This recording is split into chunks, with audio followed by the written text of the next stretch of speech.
Hi, as I'm sure you can tell, I have something new on my face, new and shiny. It's these two things right here, which are my anti-eyebrow microdermals that I just got a little over a day ago. Anyways, I guess I should explain what microdermals are and the anti-eyebrow. For people that aren't familiar, the anti-eyebrow is basically just a piercing along the cheek, like below the eye and in the cheek area. Like, I've seen them generally around here. And placement pretty much depends on the person's body and what they prefer. So that's that. And microdermals are pretty much a semi-permanent piercing. They're not like regular ear piercings where or cartilage piercings. They're not like regular piercings where if you decide that you don't want it one day, you can just take the jewelry out yourself and be done with it. Because these you have to actually get removed, because they're pretty much like inserted under your skin, so it's like implanted in you in a way. How it works is, I'm going to demonstrate with my fingers here. So this is the bottom plate, the foot, and then this finger here is going to be the post that sticks out. So it pretty much looks like this. And this part is where the gem screws on, and this is the part that kind of sticks out of your face. So, in some places they use a biopsy punch, and in others they use a needle, depending on what is or isn't legal there. Because the biopsy punch is considered like a medical device, and it's not legal in all states and stuff like that. So, I wasn't sure if my piercer was going to use a biopsy punch or a needle, but I mean, going in, that wasn't really what I was even thinking about, because I went in expecting to get like a surface bar or a curved barbell in my anti-eyebrow, and when I went in and talked to him, that wasn't the case. He explained that he used to do surface piercings with a barbell, but since they came out with the microdermals and all that stuff, that he didn't do them anymore because microdermals scar less, they heal faster, they don't reject as easily as a surface piercing does. So he basically doesn't do surface piercings at all. And my only option was the microdermal if I wanted the anti-eyebrow. Now, I know I could have gone to another tattoo or piercing place, but I mean, I've gotten my tongue pierced there. My fiance got his second inner eyebrow pierced there. He also got his ear pierced there. What else? I think that's it, but every time we've gone in there, they've always treated us really well. They're always friendly and funny and just nice. We like the place. We both do. So I trusted his opinion, and I didn't want to go anywhere else because I'm comfortable there, and I feel like that would just kind of be a betrayal to everyone that worked there and the shop itself. So, I took a little time to think about it. We took a trip to the store, my fiance and I, and picked up a few things, and I decided that I was going to do it. So we went back, and I told him what I wanted. Again, that I actually want to go through with it. And he had me fill out all the proper paperwork and everything. So I did that, and he has an apprentice, so his apprentice was asking me what colored gems I wanted, and I ended up getting the blue, which I'm not sure if you can actually tell that they're blue, but they are blue, like a light blue. But yeah, I ended up getting blue, and I don't think it really took that long. I think the whole process, like paperwork and everything, took maybe about 10 minutes. I don't know, I stuck around a little bit after because I wasn't feeling so good, but I'll get to that.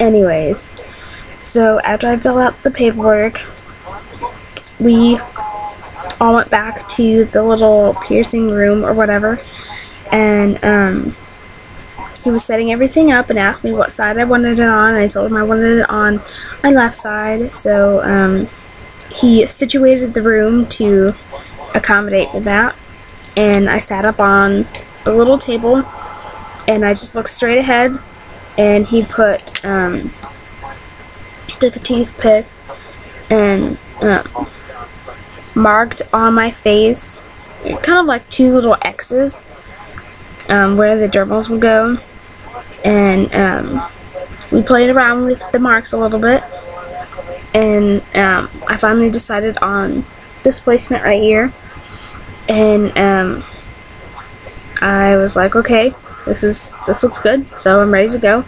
So I laid down, and my piercer was on the left side, obviously. His apprentice was on my right side, and my fiance was down by my feet because it's a pretty small room, and I was holding his hand. I'm not gonna lie, it did hurt a decent amount, but I mean, it was tolerable. But anyways, I had all these men standing around me for this piercing, which, I mean, it didn't make much of a difference. But anyways, back to the story. My piercer used a needle, and he did this top one first. Oh, no, he did do the top one first. He did the bottom one first. And he basically told me, kind of massaged the skin around a little bit, and told me to take a deep breath in and let it out. And he stuck the needle into my face, one direction. And it was kind of like, I mean, it feels like any other piercing, but it was more intense because it wasn't as fast. It was a pretty slow, precise movement. So it was kind of like an explosion of like stinging, burning pain. But like I said, it wasn't too bad. It was tolerable. And then he pulled it out and told me to take another deep breath in and let it out. And when I let it out, he stuck the needle in my face again, the opposite direction, because there are like 2 sides to the foot of a microdermal, and you have to like get both sides in. But anyways, and in between, he is like dabbing the blood off my face and everything, and he gets the microdermal and he slips one side in, which hurts obviously, and then he explained to his apprentice that microdermals were kind of a piercing that you don't need to worry about being a dick about, because you're gonna have to pull on their skin and like push it in, and he did. Trust me, he did. I couldn't see it, but I could feel it, and I heard what he was saying. So he had to get one side in and then pop the other side into my face, and that's literally what it does. It pops. You can hear it and you can feel it. So he's like snapped or like popped the other side of the bottom microdermal in, and then it was over. No big deal. So he moves on to the second one and repeats the whole process, but that one was a little harder to get in, but he did it after a little bit of work, and that one popped really loud. Like, I'm pretty sure you could have heard outside, like standing outside of the door, and I definitely felt that one. And the entire time that he's sticking needles in my face and sticking the microdermals in, I have a death grip on my fiance's hand, and I guess I was hurting it pretty bad, and I didn't even realize. But yeah, his hand survived. Just for anyone who's wondering, he is okay. He managed to squiggle out of my death grip and changed the position of his hand. So it survived, it lived, it wasn't crushed. But anyways, he cleaned me up a little bit afterward and let me look at it.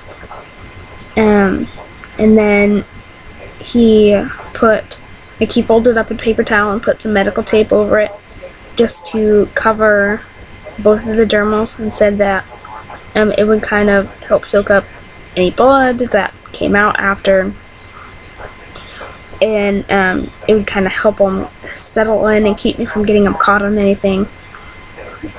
And I had to keep that on for 24 hours. And then he explained to me like how to take care of them. He told me that I need to wash with antibacterial soap 2 to 3 times a day, to keep it dry, keep it clean, obviously, not to touch it or play with it, or anything like that. He also told me not to change the gems on it for at least 2 months, but he would recommend 3 or more, which, I mean, I don't think I'm ever going to really change them. I don't think this is a piercing that I'm going to really mess with, unlike my industrial and my double helix and all my other normal piercings. I haven't even messed with my smiley, but my normal piercings, I don't think this is going to be one that I'm going to mess with. Just because I feel like it would be extremely difficult for me to try and grab onto these things and like twist the tops off without causing myself significant amounts of pain. But anyways, afterward, I was feeling a little bit sick. I wasn't lightheaded or anything, but I just didn't feel right. And it was because I hadn't eaten for several hours and I didn't realize it. Like, it was about 5, and I had eaten at maybe 12:30 or 1. So it had been quite a while since I had anything to eat, which is not good for anybody that's considering getting microdermals, a tattoo, a piercing, anything. I definitely recommend that you eat pretty much right before you go, because you'll feel so much better. But I was feeling a little bit sick, and he explained that it was because my endorphins had shot through the roof, and now they were coming down, and my blood sugar was low, and everything like that. So he was actually nice enough to open a can of Rockstar, and I have one of them in here, but I'm not going to show you, because I guess he drinks them all the time. But he gave me a little bit of it because it had sugar and stuff in it, and it helped me feel better. So he gave me a little bit of that, and I sat in the piercing room and I drank it, and I was feeling a little bit hot, so his apprentice gave me a wet paper towel and put it on the back of my neck, which felt fantastic. And then after I finished drinking that, and I had sat there for a while, and I didn't feel sick anymore, and I felt like I was okay to get up and walk around, my fiance and I got up, and my fiance and I walked out to the front counter, and we paid, and I think altogether it was like $133, $100 for the dermals. I gave $30 for the tip and $3 for like a service charge for swiping my card, which is no big deal. So that's that, and I intend to go back in a couple weeks to let his apprentice pierce my lip, because he needs practice and he's going to pierce it for free. I was going to go back and get it pierced anyways and pay for it, but I mean, it's even better that it's going to be free, and his apprentice is going to get experience piercing, so that's going to be cool. So yeah, I guess that's kind of all I have for you right now. I also wanted to say that right now my face doesn't hurt really at all. I can smile, I can move my face pretty much anyway, and I don't feel any pain. I did kind of clean around it earlier to get some of the dry blood off, and that didn't feel too good afterwards, but it went away fast. Now right after, it kind of stung for a little bit, and then it started to like burn. And then I got, like, if anybody ever has like achy joints, or like they feel like their bones hurt, because I know I have like an old wrist hand slash hand injury that hurts when it's like really humid or the weather changes a lot, like back and forth. But that kind of like deep achy pain, I started to feel that right after, which wasn't fun, but I took some ibuprofen. I took 2, like right after I got home, maybe at like 6, and ever since then I never really felt much pain at all, and those are the only 2 I took. So, and obviously you can see that it didn't really bruise up at all. I don't think it swelled up too much. So yeah, I mean, overall, it wasn't as scary as I thought it was going to be. It didn't hurt as bad as I thought it was going to. And I honestly think my piercer did a fucking kick-ass job, because it didn't bruise or anything like that. So, I don't know, maybe I'll make an update video a little while, in maybe a couple days or in a couple weeks when I go back and get my lip pierced. But I don't know, just stay tuned and keep looking out for my videos, and I will see you guys later. Bye!